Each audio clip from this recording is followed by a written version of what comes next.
Welcome back to the classroom. Let's put a little vacay in your day.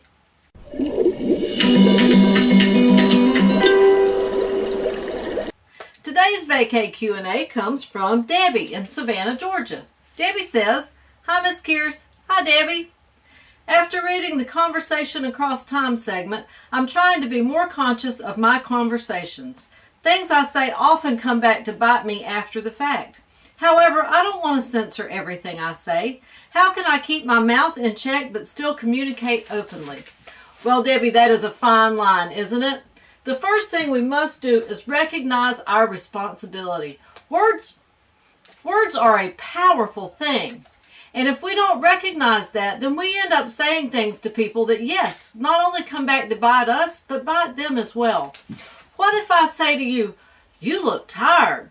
You may not have even thought about being tired until I said that. Now all day you're going to think, "Oh, geez, I'm tired and I look tired." The magic of those words have cast a little spell on you. So be aware of the responsibility you carry when you say something to someone. They carry that around all day.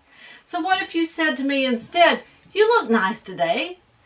All day I carry that around with me too. I smile because why? Debbie thinks I look nice today.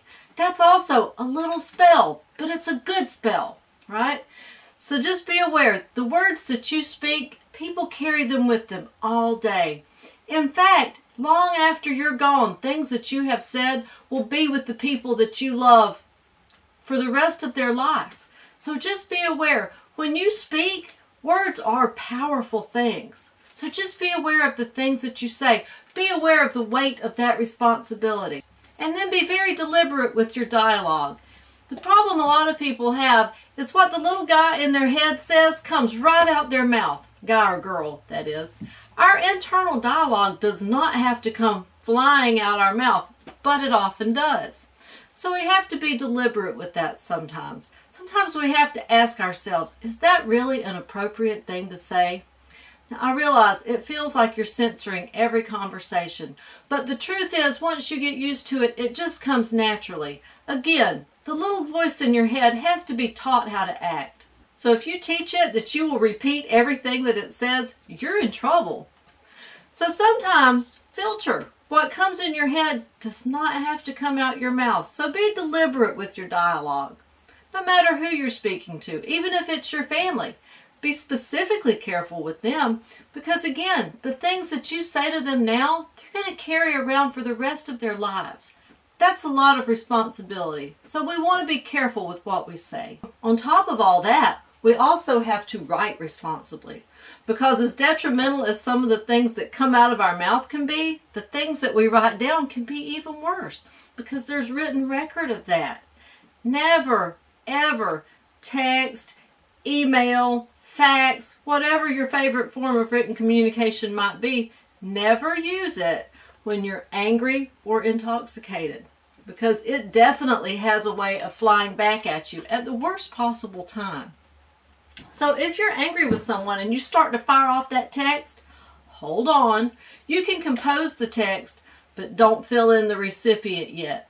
You can write that angry email, but don't fill in the recipient yet. Wait. Let it marinate, preferably overnight. So if you let it sit overnight and you're still good with that content, you still feel like it's relevant and needs to be said, then that's your choice.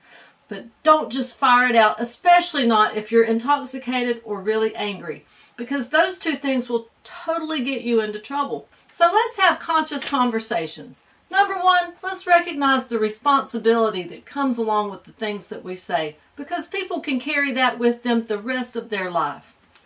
Number two, let's have deliberate dialogue. The conversation that we have with the little voice in our head does not have to come out our mouth. So let's censor that to some degree. And then, write responsibly. Anytime you write something when you're angry or intoxicated, let it marinate overnight before you actually send it to the recipient. Okay, Debbie, I hope this helps. Let me know in the box below. And if you have any follow-up questions, leave them there as well. And I will either get back to you with a follow-up comment or a follow-up video. Okay, see you next time.